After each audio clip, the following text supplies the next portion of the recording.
Well, let's start off our regional forecast with a look at that rain that went through around the GTA, but eastern Ontario as well. This is just sort of north of the 401 around the Kingston area, Mervale, Ontario. The rain was heavy at times, so I know, naturally, your next question is, hang on a sec, how much rain actually did fall? Well, you can see these amounts pretty significant. 40 millimeters of rain. I mean, we saw a good bit of it through the evening last night, and then through this morning it was pretty heavy. So we were looking at amounts that exceeded localized areas up over 40 millimeters, but it looks as though we're getting a bit of a break right now, some sunshine, but there's a possibility that we could actually see a little bit more in terms of some showers, 5, maybe 15 millimeters. We'll talk more about that in just a few moments, but the risk of thunderstorms, isolated severe, is further towards the southwest. Good band right now coming in over the shores of Huron. They may or may not hold together, but there is that instability that's hanging around. We'll talk about that coming up. But right now, I want to take a look at the Boots and Hearts Festival. Okay, I want to try the bull riding. Who doesn't?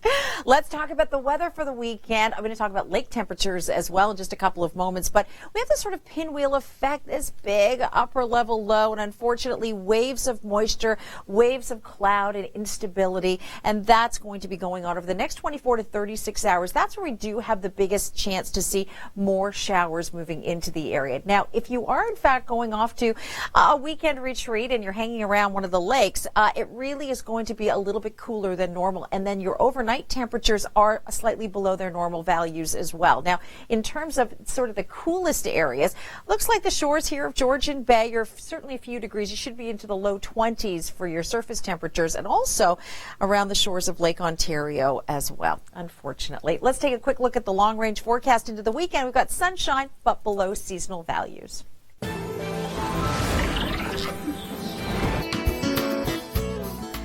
Well, if you are heading stateside, happy long weekend. If you're doing some traveling around the I-75, I-95, we'll talk about that in just a few moments. But interesting, Seattle, like Vancouver, did not see a drop of rain for the month of July, but very dry. Big concerns east of Seattle, actually huge fire going on there. If you're traveling, it doesn't look too bad. Chicago, a little bit of showery conditions.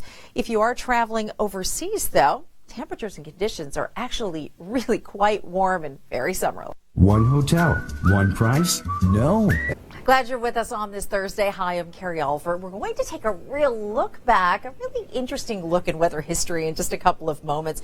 You know, nowadays we rely on radar and weather models and very sophisticated technology.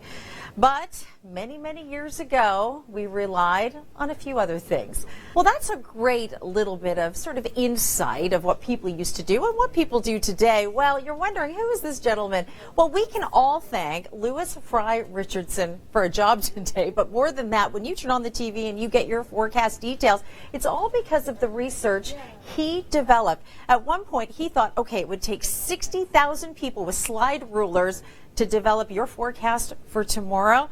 Well, this is the pioneer, and it's his anniversary, 100 years, and he was appointed to the observatory in Scotland, which created all this technology we take for granted. So, happy 100th anniversary. Although we are looking at the possibility of more showers through today in a pattern that is unsettled, very unstable. Next couple of days, weekend should bring us a little bit more sunshine, but still below seasonal values. We'll get to all that in a moment, but I just wanted to give you an idea of how much rain actually fell.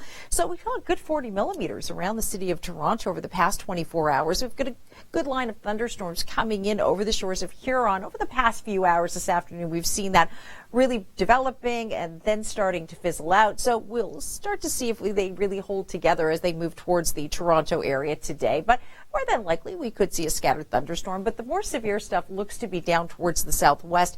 This is what it looks like for your Friday. We do have that risk of showers, risk of a thunderstorm, seeing some cloud most certainly, but through Saturday, that's when we do have a little bit more clearing. So we should see a little bit more sunshine, temperatures into the 20s, but you can see just waves of instability. So just wait a few minutes. Those clouds will go by and it'll brighten up just a little bit more. But it's going to be a weekend that's going to provide some chillier overnight temperatures, particularly the closer you go to the lakes if you're a camper. But through Friday AM, about 5, maybe 15 millimeters. We'll see. Hi, I'm Carrie Olver. Glad you're with us on this Thursday. Are you ready for the big exodus, the mass exodus of the city? Everyone is getting so excited for this long weekend. Hard to believe it's August already. We do have a risk of thunderstorms today. We are seeing a few down towards the southwest. We could see those develop and ignite around the GTA, but it won't be a long-lived event. So we'll certainly be watching that quite closely and tracking that for you. Through Friday, we do have that risk again. We do have a light bit of accumulation over the next 24 hours. We'll talk about your full long-range forecast in just a couple of moments, but I wanted to show you this particular video. It's amazing. Do you love sharks? Aren't they incredibly fascinating? I want you to see a program that's going on in the east. I always love stories like that. Well, let's take a look over the next couple of days. We do have that higher risk tomorrow for thunderstorms, and I know temperatures, they could be a little bit warmer this time of year. We will remain below seasonal for the next couple of days, and your overnight temperatures will be slightly cooler as well.